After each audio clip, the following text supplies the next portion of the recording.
Hi, guys. I want to talk a little bit today about the thesis statement of your essay. It is arguably the most important sentence in the whole essay because it acts to organize the whole essay.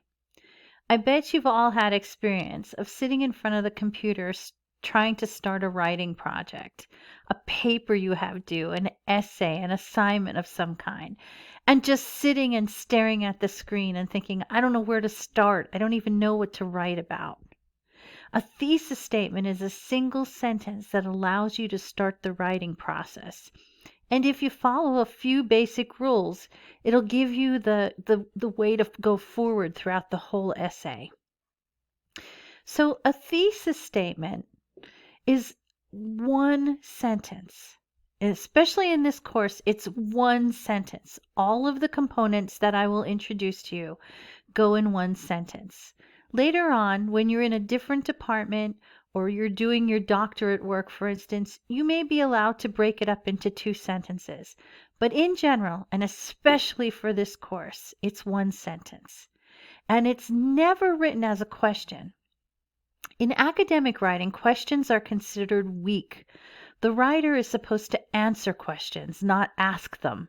And so your job is to put out all the answers without requiring the reader to answer them for you.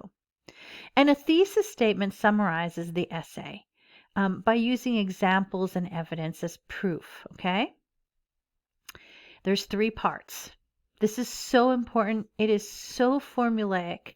And if you follow these three simple parts for building a thesis statement, your writing will become easier. It'll become guided with like a GPS or a roadmap, okay? So the first thing you need is a topic.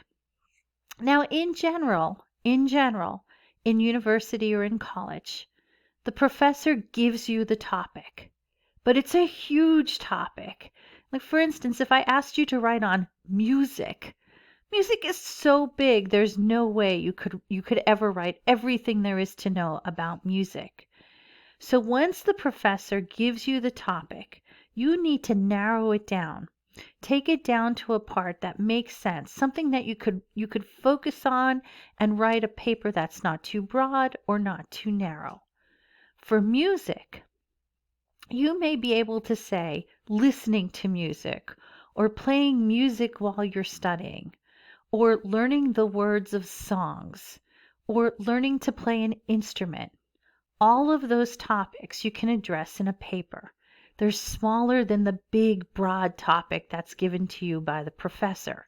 So your job, once you get the topic from the professor, is to narrow it down so that you can write a paper that's neither too broad nor too narrow. Okay, it's like the three bears, right? You want just right. So you have to make sure your topic is interesting to you and is not narrow or not broad. The second step is to create an argument or an assertion. Now, this is the way you as the writer are going to address the topic. You're going to tell us how you're going to talk about it. You're going to address it through an argument or an assertion, and then you're going to prove it to us. And the first step to proving it to us is to build what we called an essay map. And it's exactly what it says. It's a map that lays out the rest of the essay. And these are points that the writer will make to prove the argument or assertion. All three of these components come in one sentence in this class, okay? All three of these components.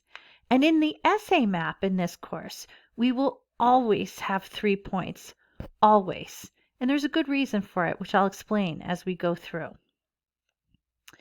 So an essay map lists the main arguments. It's going to prove the argument or the assertion.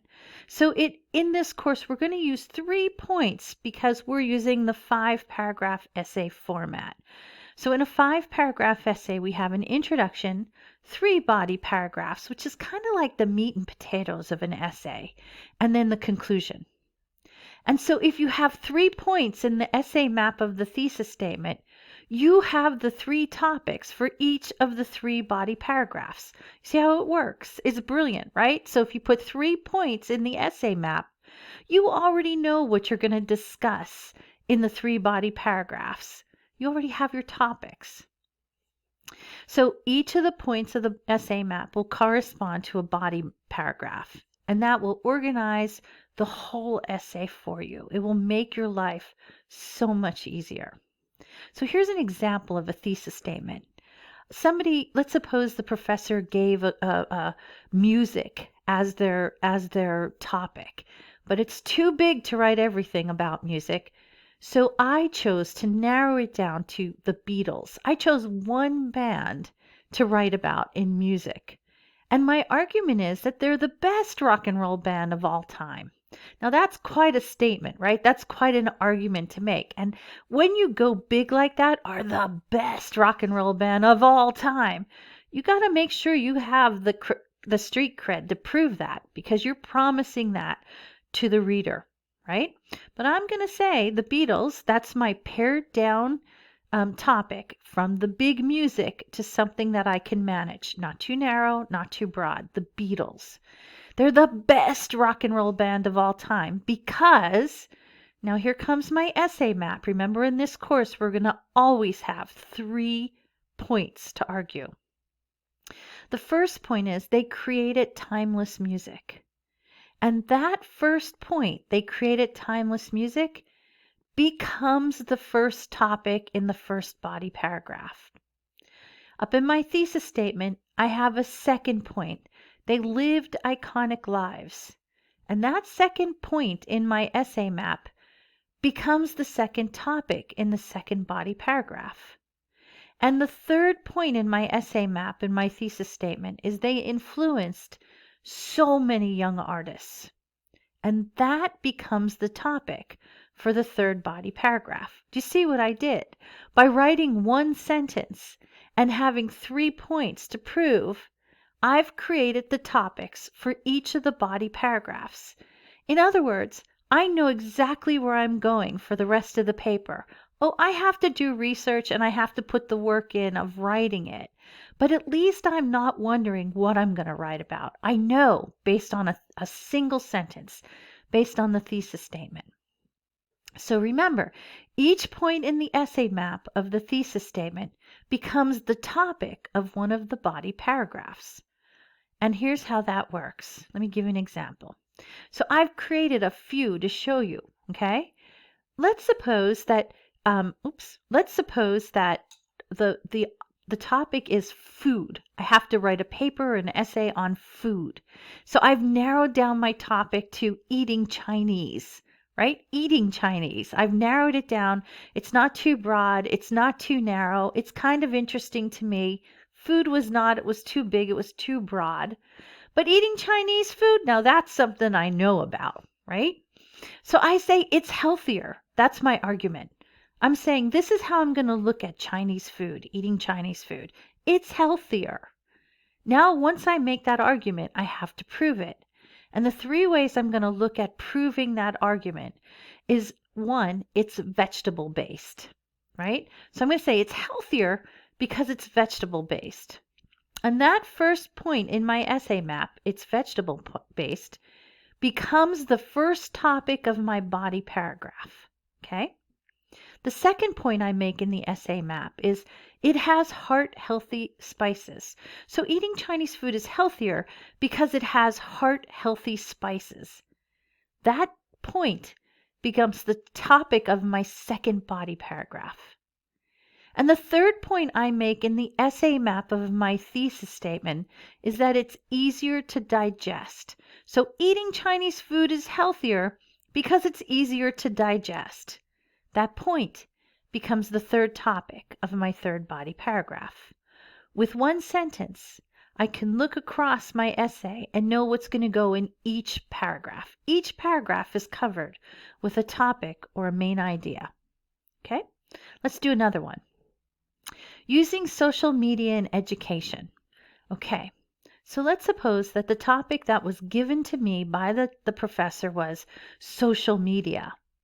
I have to bring it down so I can handle it in a single paper. Social media is too huge to handle in one paper. And so what I do is I say, okay, it's using social media that I'm interested in, and in particularly using social media in education. So I've narrowed the topic down that was given to me by the professor, and I've created something that, at least if I don't love the idea of writing about social media, there's something about it I kind of connect to. It's using it in education. So that's my topic. Then I have to make an argument. Remember, topic, argument or assertion, and 3-point essay map is what makes up a thesis statement. So using social media in education becomes my more focused topic. Then I have to make an argument. It has unintended consequences. Okay, do you see my argument? I'm going to argue that it has unintended consequences. And I'm going to give you my 3 points in my essay map. The first is that using social media in education keeps students from engaging with their peers. That's the first point. It keeps students from engaging with their peers. And that becomes the topic of my first body paragraph. The second point I make in my essay map in the thesis statement is that using social media in education keeps students from spending time outdoors in play. Okay? So I'm saying, look, because they're so busy on social media, they don't go outside and play. That becomes the second topic of my second body paragraph. Okay? And finally, the third point I say is using social media in education keeps students from reading their textbooks. My God, you know I'm a teacher. That's harrowing. That's scary, right? And so my third topic, the third point I make in the essay map, becomes the topic of my third body paragraph. So with one sentence where I have the topic, the argument or assertion, and the 3-point essay map, I know what will be in every single paragraph of my 5-paragraph essay. We haven't talked about the conclusion yet, but the conclusion is simply a summary. So once I have the topic for the introduction and then the 3 body paragraphs, I just summarize it in the conclusion. So all 5 paragraphs are taken care of now by one sentence. Let's do one more, just one more. Let's suppose we were talking about policies. I have to write a paper on a policy. So I talk about a no smoking policy in apartments. You can see I've brought it down a whole lot, from any policy in any way to implementing a no smoking policy and in apartment buildings. Okay? And my argument is it's going to create a healthier population. And here are my 3 points. The first is implementing a new no smoking policy in apartment buildings will be healthier because it will make smoking inconvenient. Okay? If they can't smoke inside your apartment, it'll make it more inconvenient. That becomes the first topic of my first body paragraph. The second point I make in my essay map is it will coerce smokers to smoke fewer cigarettes. Okay? If it's inconvenient, they'll smoke less. So the second topic that becomes the topic of our second body paragraph is smokers will smoke less. Okay? And the third point of my essay map in my thesis statement is it will cut down on secondhand smoke for others. Again, it's a good topic that becomes the topic of my third body paragraph. I hope you can see through this course that writing a good solid thesis statement with a topic, an argument or an assertion, and an essay map that includes 3 points will really help you get to the writing of an essay or a paper or whatever you need to do, even an essay on an exam. Writing a thesis statement, spending the time to do that, organizes the rest of your writing. You know where you're going in a paper, in an essay, in a test, when you create a solid thesis statement. Hey, happy writing.